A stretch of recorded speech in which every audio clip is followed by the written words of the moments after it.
Hi guys, kakauwi ko lang galing ng trabaho. Meron na naman dumating sa ating parcel, no? Ito siya. Check natin siya. Tapos, tatry natin siyang install ngayon ulit sa Revo. Magpapalit tayo ng wipers. Palitin na rin kasi yung wiper nung Revo eh. So, nag-order ako online. Chinek ko ulit yung mga reviews. And okay naman siya kaya nag-order na rin ako. First time ko lang magpapalit nito. So sana madali lang magpalit, no. Sana fit siya. Yan. Ito siya. Soft wiper. Tanggalin natin yung nakabalot na box sa kanya para makita natin yung tsura. Ayan.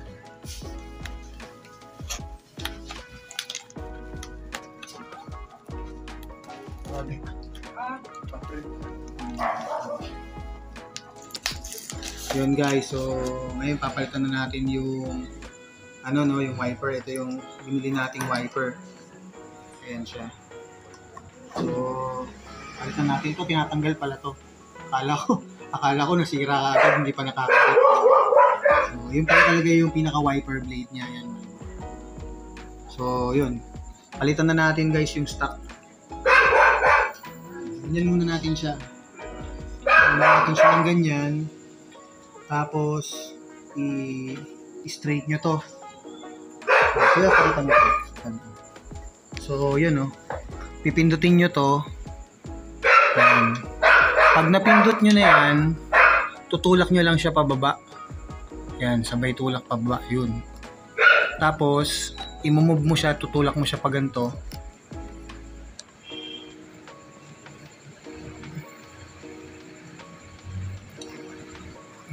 Ay, matanggal na yun.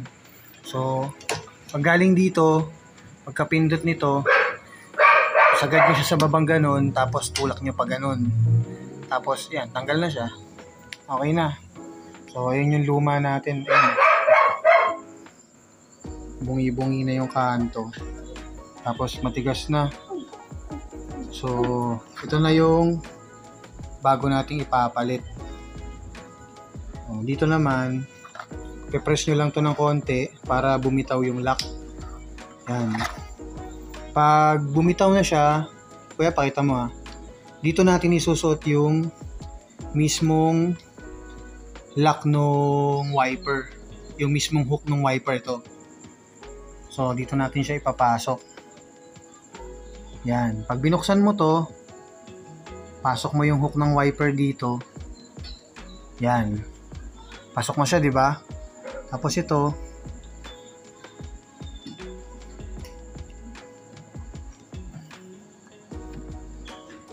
ayun. Okay na. Diba? Ganun lang siya. Okay na. So, goods na siya. Yung sa kabila naman. Yun. So, yung isa naman, kabit na rin natin.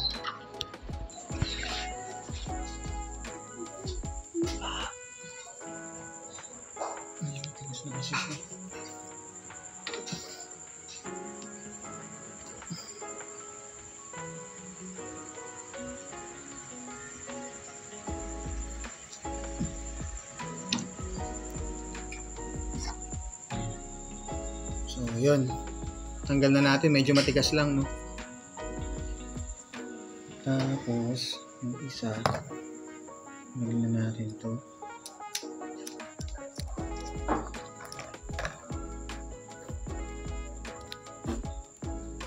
So, pasok natin siya ulit dito. Sa baba. Yun.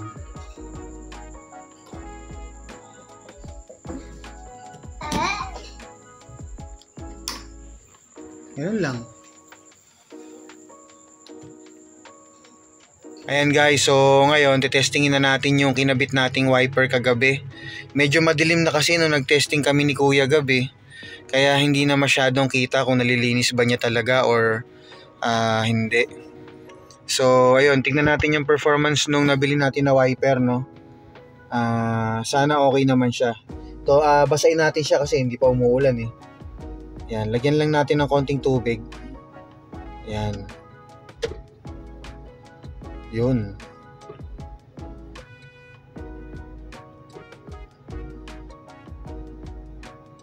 Isa pa ulit.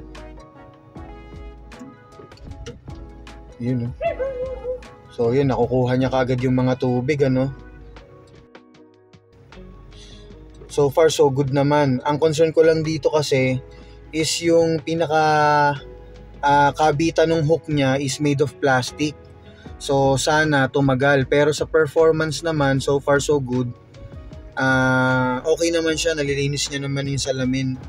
So magiging malaking tulong to kapag lalo na ngayon tag-ulan na, no.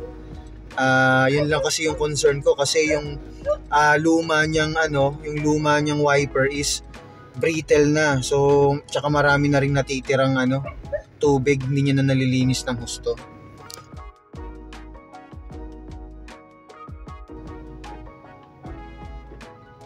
Yan, malinis na. So yun lang naman guys. Siguro baka bumili na lang ako ng spare nito para kung sakaling wag naman sana masira kaagad yung pinaka lagayan ng hook niya, is meron akong spare para meron kaming dala-dala palagi para just in case na masira. Mura lang din naman kasi, kaya mas okay na magtabi kahit na siguro isang spare lang para meron lang naka ready na backup.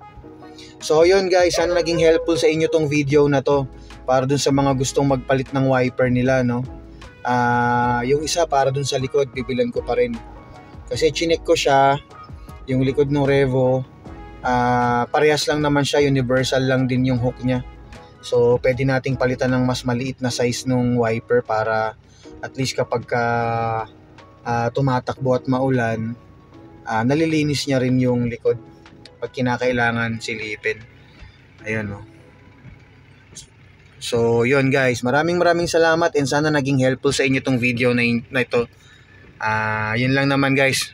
Bye. Yan guys, testingin na natin. Sakto umuulan na. Testingin na natin yung ito talaga, ito na yung mag-test natin siya.